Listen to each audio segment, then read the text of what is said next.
All the links to the original posts are given in the description. So now let's head straight to the video. My husband asked for a paternity test. It came back positive, but our relationship was never the same. My husband and I have 3 children. Our sons look exactly like him, but our daughter doesn't. She looks exactly like my great-grandparents, but apparently he didn't think it was possible that our daughter could look like my great-grandparents, and from the moment he saw her he told me he wanted a paternity test. At first I refused because I felt it was humiliating, and because I didn't think it was necessary, because I never cheated on him and I hoped he would trust me, but he didn't, and for the first 2 months of our daughter's life he made my life hell. He didn't want to hold her even if she cried desperately while I was doing something else. He never woke up at night to help me with her. He never helped me with anything, and that hurt me so much because with our boys he was completely different. He helped me all the time with absolutely everything. And he was always there for me after giving birth, but this time he left me alone and it was the worst experience of my life. I have no family here, and his entire family from the moment they saw my daughter turned their backs on me. I don't have any friends here either, so it was just my daughter and me. She is a colicky baby, so it was very difficult for me to do everything alone, and on top of that help with our sons. I decided to do the paternity test because one day his entire family came to our house to celebrate my son's birthday, and no one spoke to me, and they didn't want to include my daughter in the photos that my in-laws took of all the grandchildren. So I knew it was stupid to keep waiting for them to come to their senses.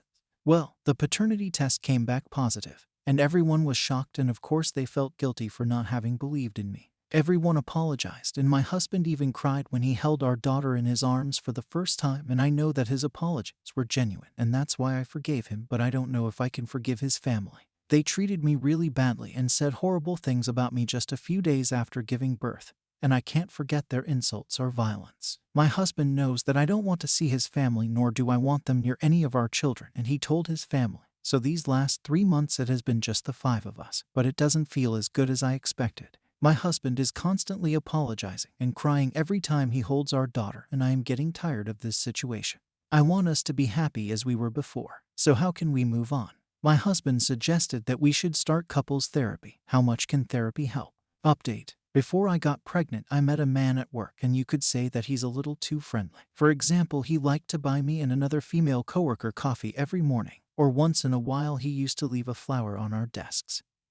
And things like that. That never seemed strange to me because he never tried anything with any of us. He was always just friendly, and he was always talking about his wife, children, and grandchildren and giving us parenting advice. Well, my husband didn't like that I was friends with this man because he said that he was sure that this man liked me because I'm young and that he would soon try something with me. And when he told me that, I told him that I wouldn't stop being friends with him because he was always respectful, and I didn't see anything wrong with being friends with a man. And I'm not gonna lie. He got really angry, but after a few days he forgot about it. But all those doubts resurfaced when our daughter was born, because she had a lot of platinum blonde hair, which none of our other children had, and my husband thought she would look like her brothers. But no, she looked completely different from him and me, and that made him doubt. My coworker is not blonde, but he has the same eye color as our daughter, and he's very pale just like her. So my husband asked me for a paternity test, and I refused because it was humiliating and because I thought that at least he would educate himself about basic biology, but he didn't. And when I say this, I mean that my great-grandparents look exactly like my daughter. Same color hair, eyes, and skin. And he always knew that but decided to ignore it to believe that I was cheating on him. And I know that I helped this situation escalate and end badly because I should have accepted the paternity test. And I say that because here it is not easy to do a paternity test without authorization from both parents. And regarding his sister and mother, they never liked me, and for a while we even stopped having contact with his family because I didn't like the way they treated me. But when our second son was born, I felt alone because it was just my husband, his friends, our son, and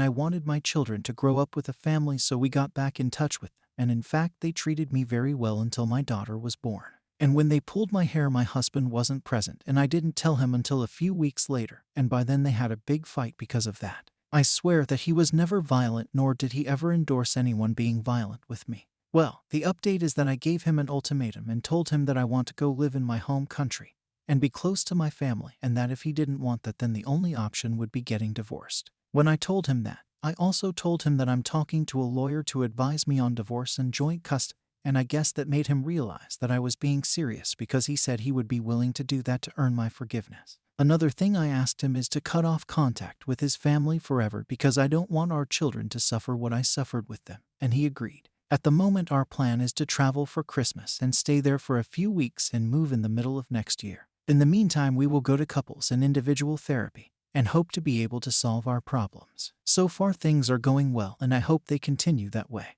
Edit. I don't understand why there are so many people accusing me of being a terrible wife and not supporting my husband when he told me to stop talking to my coworker. I've supported him since we started dating. I moved to a different country as a teenager. I left behind my family, friends, and everything I ever knew, all for him. I didn't go to college until last year because he was doing his PhD, and I had to stay home with the kids full time, which is why I could never have a single friend here, because since I arrived here, my only duty was to be a mother and housewife, and that consumed all my time.